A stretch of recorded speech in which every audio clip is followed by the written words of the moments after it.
Hello and welcome to the MyVA Dayton Podcast, coming to you from Dayton, Ohio. This is the show where we talk with veterans in the Western Ohio region to share their stories and share what's happening at the Dayton VA Medical Center. I'm Scott Lease, your host, with co-host Greg Tucker. We have with us today Dale Richardson, a U.S. Army Signal Corps crypto repair specialist who served in Vietnam. He currently serves as an active Veteran Stakeholder Committee member and has been in this role for about 5 years now. Again, welcome, Dale. We're glad to have you here with us today. Well, thank you for having me. I appreciate it. Before we get to know more about you, we're going to put you to the test.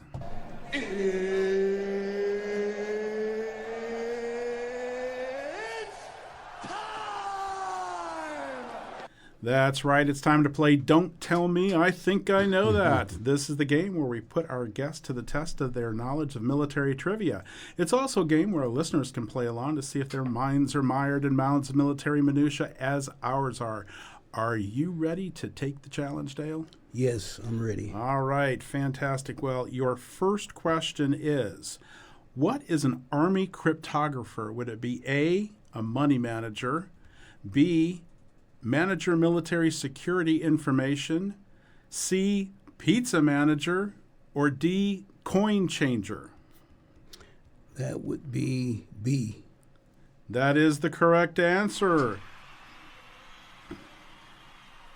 Yes, National Security Agency and the Department of Defense employ cryptographers to protect our country's military, national security, and cybersecurity systems and data. They use RSA and other private key systems to create solid encryption cryptographic systems. Okay, here is your second question. In the early 1970s, and we're talking about Vietnam here, of which you are a Vietnam veteran, correct? Correct. So yes, in the early 1970s, the fighting in Vietnam spilled over into which two neighboring countries?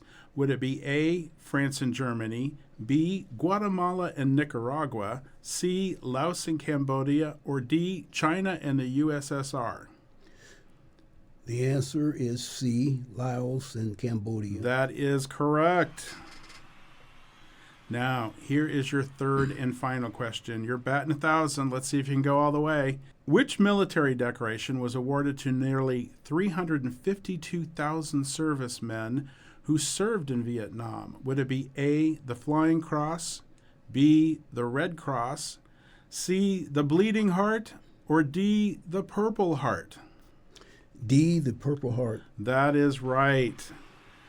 Fantastic. Well, you got all three answers correct. So, Greg, what have we got for Dale for playing our game today? For answering all those questions correctly, we have a set of 4 Dayton VA industrial strength chip clips designed by NASA's aerospace engineers to keep your chips crisp on your next stellar space journey or wherever you may be traveling in the near future. All compliments of the Dayton VA. Yes, so congratulations, Dale. I bet you're really thrilled to get those industrial strength chip clips. I bet you've never seen those before, have you? Oh, wow. I will make a present of these to my wife. She'll enjoy these. All right, well, don't save it till Valentine's Day. Go ahead and give that to her right away. Right now, we're going to take a quick break, and when we come back, we'll hear more from our Army veteran, Dale Richardson. When I retired from the Air Force, I received my medical benefits for life through TRICARE. I didn't know I was also eligible for care through the VA, some of which I pay no copay for or an annual premium. Now I have options I didn't know I had before because of the Dayton VA. Don't wait another day to see how the VA may help you. I'm a vet, and it's my VA. Make it your VA today. Call 937-268-6511, extension 2159 to enroll, or visit dayton.va.gov. And we're back with Vietnam veteran Dale Richardson. So, Dale, you know, I'm told you spend a lot of time now working with the veterans in the community, assisting them in getting to know all their benefits available and helping, making sure that they have the service they need. One of the things you are really known for is sharing your experience and helping your community. Tell us what's happening there. How has this helped veterans? Well, I believe that when folks have the information, you just need to provide the information to folks, and they'll put it to use. But the main thing is to just get the information out to people, to different groups and organizations that may have veteran connections, may have veterans as their members, or may have veterans in their families or a circle of friends. And we just need to get the information to that veteran or to the general community at large. So, right. And what kind of information are you talking about that they need to get? Well, generally speaking, the VA has provided me with the history of the VA and different brochures and pamphlets that talk about the benefits, just to put them in different public places to allow the public, the community, to pick those up. I belong to a number of community groups, neighborhood groups, that I always take the information to and talk about the VA. And generally there will be someone who will ask questions about the VA, or they'll have an opinion about the VA. Sometimes it's not the best opinion, and I try my best to give them correct information and to tell them that if they have a bad experience, there's methods and means to get whatever issue they may have to get it solved. Sure. And you actually serve as a member of the Dayton VA Medical Center's Veteran Stakeholders Committee, right? Can you tell us a little bit about that? Well, it's 13 members strong from all the different services. I don't think we have any Coast Guard, but it's Air Force, Army, Navy, and the Marine Corps. And we will bring to the this is a great venue, by the way, because we get a chance to meet with the chief of staff of the hospital. The director of the VA is there, and at a lot of the meetings, a number of the chief of staffs of the different departments, the nursing department, maybe cardiology, the pharmacy, and any questions that we have that we may have heard from other veterans or we have ourselves, we can ask directly these individuals to address that particular concern that we may have. And if we have the concern, we're pretty certain that other veterans have faced the same problems or challenges. And generally speaking, the administration will take care of that situation immediately.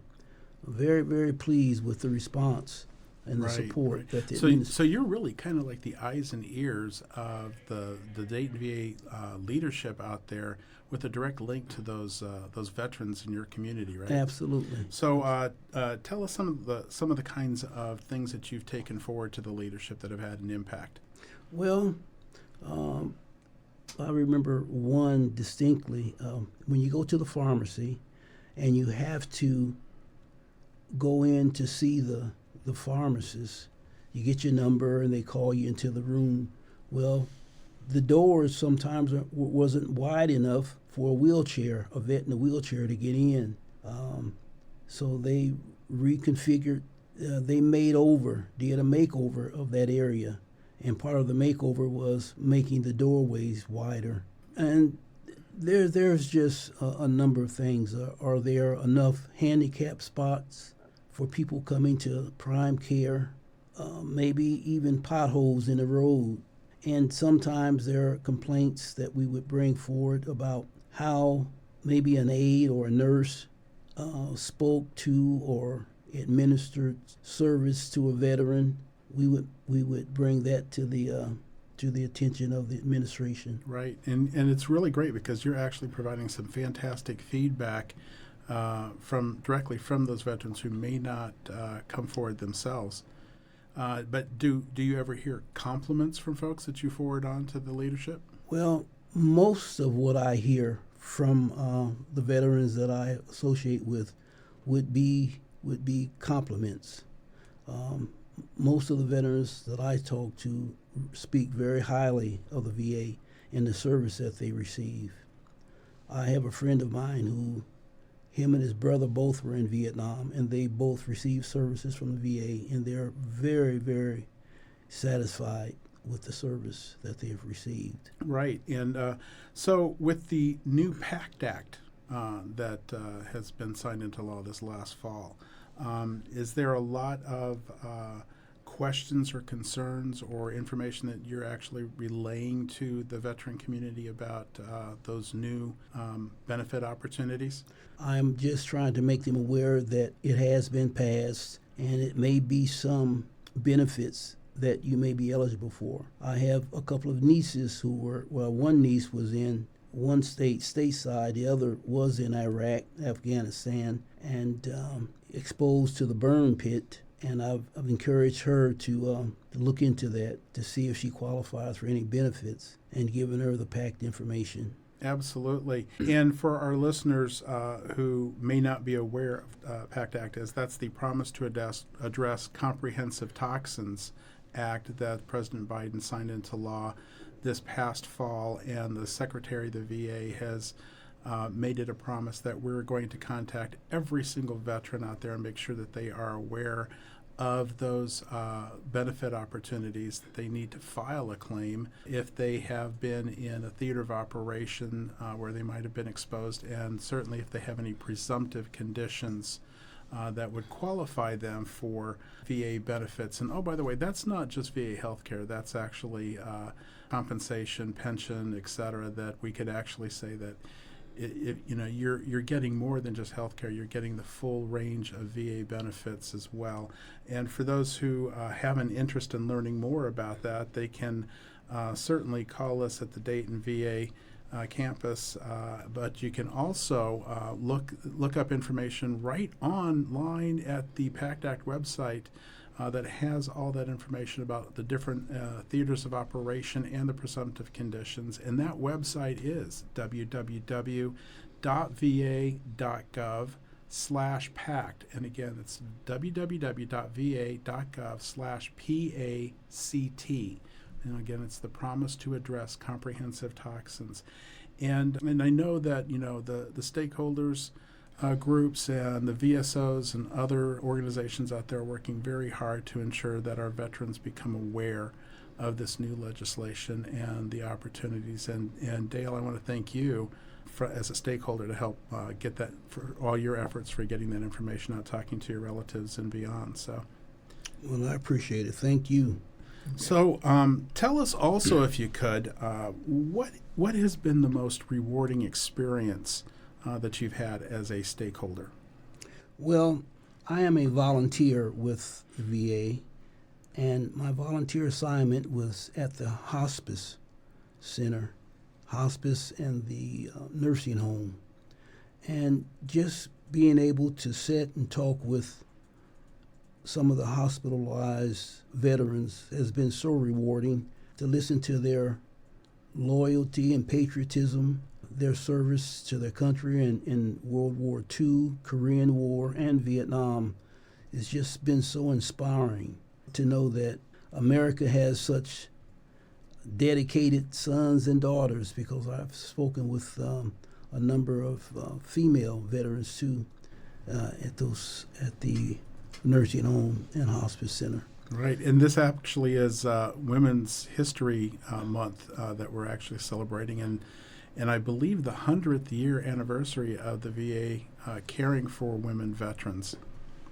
So it's really important for us to recognize that too, and take great pride in the fact that we are taking care of our female veterans. Yeah. If I can go in, so that way we can get a little bit more background. Are you a native Daytonian? Yes, I am. Okay. Native Daytonian. Okay. And what school did you come out of? I went to Roosevelt High School, Jackson Elementary, and I'm a graduate of Wright State University. I attended University of Dayton also. Oh, okay. And how did you end up in the service? Well, that's an interesting story. I have a best friend who, like I mentioned earlier, he's a patient at the VA, and we were in Vietnam together. But he was drafted, and we had been so close throughout our lives through grade school. I actually volunteered for the draft. I worked for the husband of the draft board chairman, Mrs. White, and I went to her one day and I said, "Is there any way that I can go into the service with my friend?"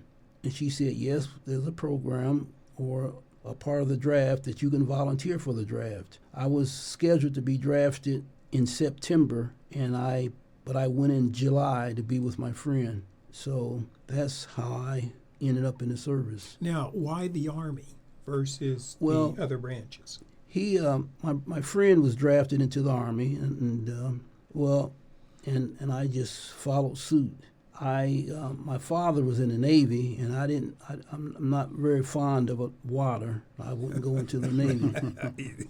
And my eyesight is, everybody wants to be a pilot. And Air Force, I kind of ruled that out. And to be frank with you, the Marine Corps really appealed to me because it was so masculine and so manly, or whatever you want to describe it. But hardcore, yeah. I mean, those guys, those beautiful uniforms and the legacy of the Marine Corps. But I actually chickened out. I said, no, maybe I shouldn't do that. But it was I just basically really wanted to be with my friend, and we went to basic together, and we had separate AIT training, but we saw each other all the time at Fort Knox. And it's ironic that when I got to Vietnam, I didn't know he was there, and just happened to see him walking down the street in Saigon. Just walked up on him. I said, that looks like somebody I know coming up here, and it was him. So it was Now, Dale, you were part of the Signal Corps, yes, right? Now, how did you choose that particular? Well, I didn't choose. After I came out of AIT, Advanced Individual Training, I think that's AIT, I didn't have an assignment. I didn't get an assignment to any kind of a unit. So I went to the battalion office and I said, I don't have an assignment, but I would like to go to Vietnam.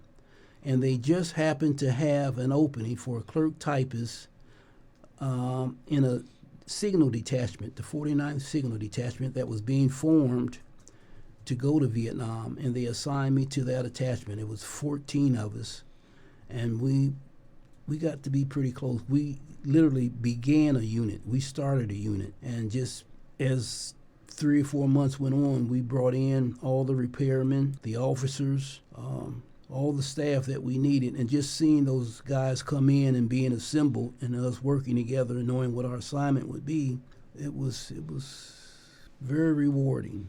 So I also understand that you volunteered to go to Vietnam. That's not something that was really slaughtered for you. You had to kind of fight to get there, right?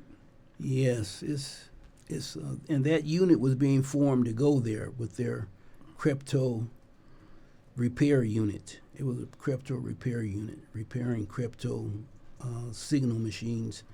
It was a top secret unit, and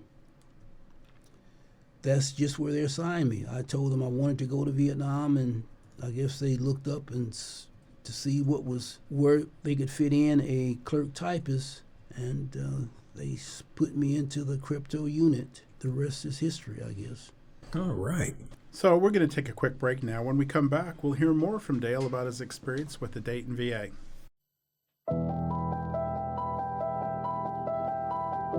Hope. Where are you hiding? I search for you in the seconds, the minutes of each and every day. Hear me as I call out to you. Take my hand. Lift me up as I lift up others. Welcome me home, father, mother, sister, brother, son, daughter. Hear us now. Alone we stood, divided we fell. No longer. Now we choose to make the connection. Our new mission lies within. Visit maketheconnection.net to learn more. So we're back with Army and Vietnam veteran Dale Richardson. We know how proud you are of being a veteran. You serve your community by volunteering in so many different ways, helping to ensure other veterans receive recognition and care they deserve. Tell us, if you would please, how the VA has cared for you. What has your experience been with the Dayton VA? Well, I have received 2 operations at the VA. One was detected by my rheumatologist. My inflammation rate was very high, and which could have damaged my eyesight, created all types of internal problems. My immune system was fighting against my healthy body. I didn't have any disease or anything that was medically wrong with me, but my immune system was out of whack, and I had to have I can't recall or pronounce the type of operation, but they had to go into my arteries in my temple and take a biopsy, and they just did such a good job of doing that. I mean, I was in and out and no after effects. But we got that problem situated. I've had a hernia operation, and I had from acid reflux. I've had that a couple of times, where they go into your esophagus and basically clean it out. And my ongoing care has been I've had some health issues and a minor stroke. In my follow-up care, I was rushed to Miami Valley Hospital, and I didn't. And basically, I was rushed to Miami Valley Hospital because I wasn't in any shape to tell my wife to take me to the VA, and that was the closest in proximity. Yeah. Well, we went to she on her mind was Miami Valley Hospital, and that's where I ended up. But you have to call to let the VA know. But they took over my care basically after that, or through my prime care doctors. But the care has been really tremendous. I have so much respect for the doctors that I've had. If there's no concern or complaint, but the doctors will leave, and you have to start over again with another doctor. You build a rapport with one doctor, and you get comfortable, and then you find out that he has left, went somewhere else to another VA or private practice. But that's not a big thing because each one just gets better. Each one is take their jobs very seriously. Really appreciate the care that they provide. Right. So you're talking to veterans all the time. You're getting a lot of feedback from those who are enrolled with the VA. Tell us what you'd say to a veteran out there who might be apprehensive about coming to the Dayton VA, or the VA in general, for any kind of care or benefits. What would you tell those people who are apprehensive about coming to the VA? Well, the first thing I believe I would say that look at me. I am proof. You know me. I endorse the VA 100%. But also, I tell them that they're very aggressive about addressing any problems, any concerns that a vet may have. And they do that through the patient advocate's office, who will look into whatever fears or complaints you may have. But I use myself as an example, and maybe other friends in the community as an endorsement for service at the VA. And I don't think I don't quite understand their hesitancy.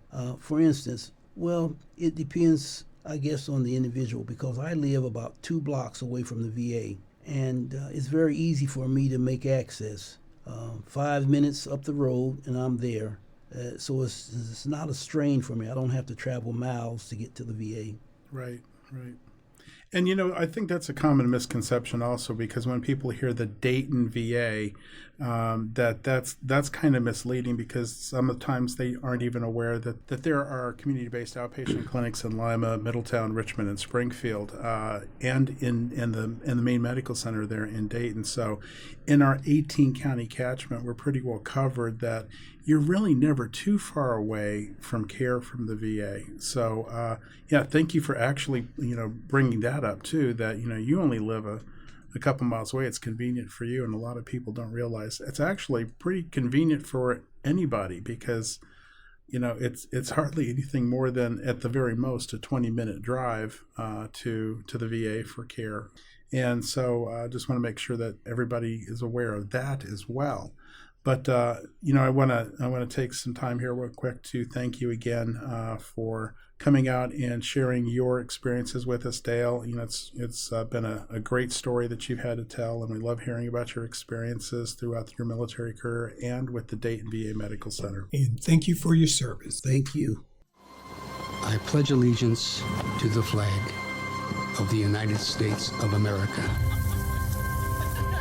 I do solemnly swear to bear true faith and allegiance. To help you when you're in need. To be considerate and caring, courageous and strong. To tell the truth, the whole truth, and nothing but the truth. For better. For worse. In sickness and in health. To love and cherish. To be your loving, faithful friend, partner, child, parent, neighbor. One of our most important commitments is to support our nation's veterans. Learn how you can help a veteran experiencing mental health challenges at maketheconnection.net. We just want to tell everyone a little bit about the PACT Act, which was recently signed into law by President Biden this past fall. This is new legislation affording veterans, approximately 6 million veterans across the country, expanded benefits for anyone who is exposed to toxins in a variety of areas of operation with presumptive conditions. To learn more about this, go to va.gov/PACT to find out what theaters of operations and what presumptive conditions might make you eligible for care through the VA and the PACT Act. Again, that website is www.va.gov/PACT.